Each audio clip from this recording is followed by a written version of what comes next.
السلام علیکم دوستوں، میں شاہ عبدالرحیم اور آپ لوگوں کے سامنے شمع رسالت میں حاضر ہوں، جہاں پہ ہم دین کی باتیں ہیں، اللہ اور اس کے رسول کی باتیں پیش کرتے ہیں اور اس کی چیزوں کو رکھتے ہیں اور سمجھنے کی کوشش کرتے ہیں۔ پھر آج ہم ایک بات کر لیں گے، علم غیب کی بات۔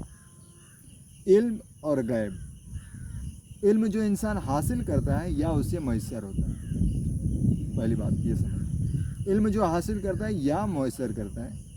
روایت اور ایجادات، روایت جو پہلے سے علم چلی آ رہی ہے اور علم سے نئی جو چیز نکالی جاتی ہے اس کو ایجاد کہتے ہیں۔ تو غیب جو ہے وہ فکس ہے، اس میں سے علم نکلتا ہے، ٹھیک۔ اور غیب جو ہے وہی چیز سمجھ سکتا ہے جو پورے طور پہ چیز سمجھے۔ جیسے اگر انسان کے ہاتھ میں گیند ہے تو گیند کو کس طرح سے پھینکنا ہے، نچا کے پھینکنا ہے، سوئنگ کرنا ہے، اسپن کرنا ہے، اسپیس میں ڈالنا ہے یا فلیٹ میں جائے گی، یہ ساری چیزیں گیند باز کے ہاتھ میں۔ اسی طرح سے یہ دنیا ہے اور دنیا گول ہے اور اس کا مالک جو ہے اللہ ہے، اسے معلوم ہے کہ اس دنیا کو کس طرح سے چلانا ہے۔ تو پوری غیب کی چیزیں کیا ہے؟ اللہ کے ہاتھ میں۔ ایک انسان وہیں تک پہنچ سکتا ہے جہاں تک اس کے ہاتھوں میں طاقت ہوتی، بصیرت ہوتی یا اس کی پہنچ ہوتی، لیکن وہ اس وقت وہاں تک نہیں پہنچ سکتا ہے جہاں تک اللہ کی طاقت ہو، جہاں تک پورے نہ، یا پھر اسے دنیا سے باہر نکل کے پورے دنیا کے اوپر نظر رکھتے ہوئے اس کے اوپر دسترس رکھتے ہوئے اس چیز کو پکڑا جا سکتا ہے، سنبھالا جا سکتا ہے، جانا جا سکتا ہے۔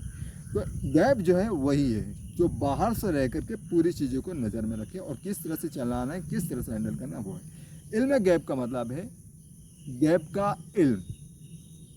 تو یہ چیز جو ہے وہ خدائی کے پاس ہو سکتی ہے۔ تو علم جو ہے وہ کوئی انسان اپنے طور پہ بھی نہیں لے سکتا ہے، وہ کسی سے سیکھا ہو تو وہ علم ہو سکتا ہے۔ اب جو کہیں ایجاد، تو اس کے پاس جو اپنے طور پہ خدا نے قابلیت دی ہے تو وہ کہتے ہیں ایجاد۔ تو ایجاد کیا ہوا چیز اپنی محنت و مشقت اور علم سے ہی ایجاد ہوتی ہے، ٹھیک۔ تو یہ ساری چیزیں الگ باتیں ہیں۔ تو اللہ نے کہا کہ علم دیا میں نے آدم کو، اللہ نے کہا علم دیا آدم کو اور کھڑا کر دیا کن کے سامنے؟ فرشتوں کے۔ تو انہوں نے وہ علم لوگوں کے سامنے پیش کیا، پہلی بات۔ دوسری بات، علم جو تھا وہ سیکھا ہوا علم جو اللہ نے سکھایا آدم علیہ السلام کو۔ دوسری بات، محمد صلی اللہ علیہ وسلم کی جو امی تھے، کسی سے بھی علم نہیں سیکھے تھے، تو وہ علم جو بتایا گیا تھا اللہ کی طرف سے وہ ہے قرآن۔ اور قرآن ایسی چیز ہے کہ وہ دلوں کے اثر کرتی ہے، دلوں کو موڑتی، چینج کرتی ہیں، وہ اثر اتارتی ہے دل میں۔ یہ بات ہے علم۔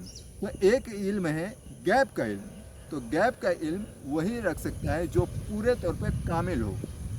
تو غیب کا علم اسی کے پاس ہو سکتا ہے کہ آنے والا معاملہ کیا ہے، کس طرح سے ہے، تو اس کو ہینڈل کر لے، تو اس کو کہتے ہیں غیب کا علم۔ تو محمد صلی اللہ علیہ وسلم کو جب انہوں نے کسی سے پڑھنا لکھنا نہیں سیکھا، اس لیے امی کہا گیا، تو انہیں جو ہے علم جو ہے دیا گیا اللہ کی طرف سے۔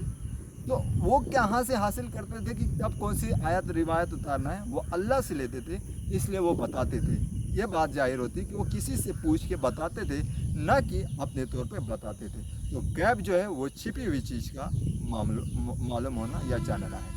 تو جو معاملات ہوتا تھا کہ کب کیا کرنا ہے، کس طرح سے کرنا ہے، کون سی آیت اتارنا ہے، وہ اللہ دیتے تھے۔ تو اس طرح سے محمد صلی اللہ علیہ وسلم غیب کی باتوں کو جاننے سے قاصر تھے۔ جو چیز اللہ بتاتے تھے، اللہ کی مرضی سے، اللہ کے حساب سے جو الہام ہوتا تھا، جو وحی ہوتا تھا، وہی محمد صلی اللہ علیہ وسلم اتارتے تھے، بتاتے تھے، ٹھیک۔ یہ بات مکمل ہوئی۔ علم غیب اللہ کے پاس سے، علم کا غیب اللہ کے پاس سے، کہ کون سا علم کب اتارنا ہے، کون سے زمانے میں کمپیوٹر اتارنا ہے، کون سے زمانے میں موبائل اتارنا ہے، کون سے زمانے میں پیجر اتارنا ہے، یہ ساری غیب کے علم کون ہے؟ اللہ کے پاس۔ یہ کیا محمد صلی اللہ علیہ وسلم نے بتایا تھا کہ کمپیوٹر اس وقت اس زمانے میں اترے گا، موبائل اس طرح سے اترے گا، اس طرح سے اترے گا؟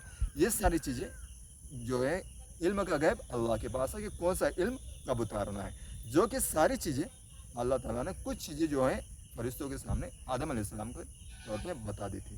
تو ایک علم غیب ہوا اور ایک غیب کا علم ہوا، تو اس میں فرق ہے، ٹھیک۔